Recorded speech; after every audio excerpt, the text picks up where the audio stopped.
Hi, Josh here, and you're watching 610 Bob's Builds. Though considering the topic, it should be called 610 Bob Paints because I'm powder coating my rims. First step is to strip the rims.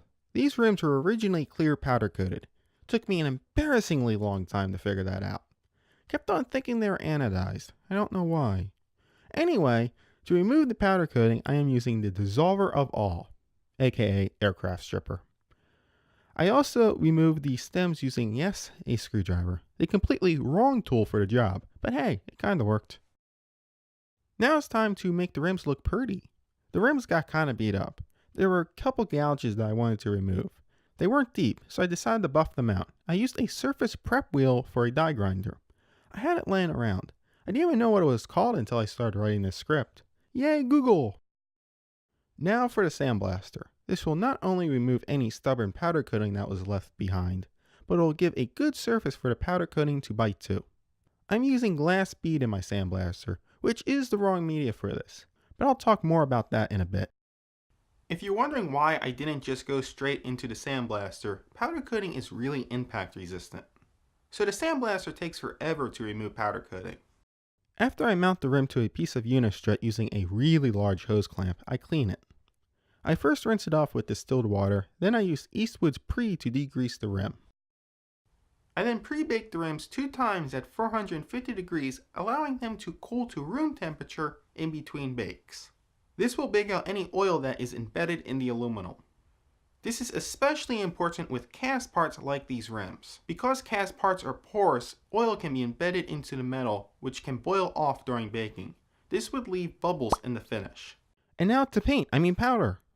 I apply all layers with the rim hot using Eastwood's powder coating gun. The first layer is an epoxy primer. After that goes on, I bake it just a little. I don't want to allow the epoxy to cure, I just want it to flow out. After that happens, I apply flat black and allow that to cure. I then apply a flat clear because, well, why not? I got all the powders from Eastwood. And the rims are done, not. The finish did not come out great. While it wasn't bad, there were bumps and a little bit of contamination. The finish also had a little orange peel effect. So because I'm anal, we're back to stripping. Interesting thing to note, as I was stripping the paint, I noticed that it came off in sheets. To me, this shows that the powder coating did not adhere well to the surface. I've read on some forums where glass bead is the worst thing to use for powder coating. It doesn't give a good surface for the powder to bond to. I think this is what is happening, but I'll put it to the test in a future video. I also noticed that spots that had a good layer of primer adhered way better than spots that had a thin layer of primer. So epoxy primer may help if you have poor surface preparation. If you have a decent layer of primer, that is, which I didn't. Back to cleaning the rims. Here's a tip: if you have small holes that need to be cleaned, get an old pipe cleaner, cut off the handle, and throw the pipe cleaner into a drill. You could probably buy something like this, but I have a couple pipe cleaners that have seen better days, so why not? And to the sand, wow, that window needs to be cleaned. Anyway, I'm sandblasting the rim with ground glass. Ground glass, unlike glass beads, has a lot of sharp points. From what I understand, glass beads produce a surface with dimples, where ground glass produces a surface with a lot of hard, sharp points. I guess it's like this. Glass beads produce soft rolling hills, where ground glass produces sharp pointy mountains. The powder coating can adhere better to the sharp pokey mountains rather than the soft rolling hills. I also wonder if the surface tension of the gelled powder can cause it to suspend itself above the soft rolling hills. But it can't do that on the sharp mountains because the sharp points break up the surface tension of the gelled powder. Now that the rim is all dusty from the sandblaster, we need to clean it. This time I am not using paper towels as they leave behind lint, especially with this new rougher surface. I take the rim right out of the sandblaster and mount it to Unistrut and suspend it. Then I rinse it down with distilled water and blow it off with compressed air. The sandblaster would have removed any embedded dirt. The water and air gets rid of the dust that the sandblaster deposited. Then I take the rim straight to the oven. This pre-bake will get rid of the water and any grease or oil that the water and sandblaster missed.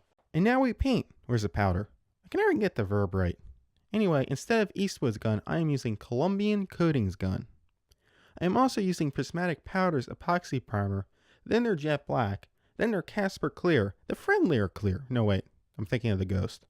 Casper Clear is a matte clear that will turn any color into a matte finish. This is instead of Eastwood's epoxy primer and flat black. After each coat, I place the rims back in the oven to keep them warm while I change over the powder. The rims merely need to stay above 200 degrees Fahrenheit for the powder to gel. Man, powder coating is really good for the biceps. That lid is heavy. Not so good on the back though. And the rims are done. No, for real this time. The tires are mounted and everything. Prismatic powders, prismatic powders, man, that's a stupid name. Anyway, their powders worked a lot better than Eastwood's. I don't know if Eastwood's powders are bad or if I just got a bad batch, but Eastwood's epoxy primer clumped up really bad, creating lumps in the finish, where prismatic powders were smooth.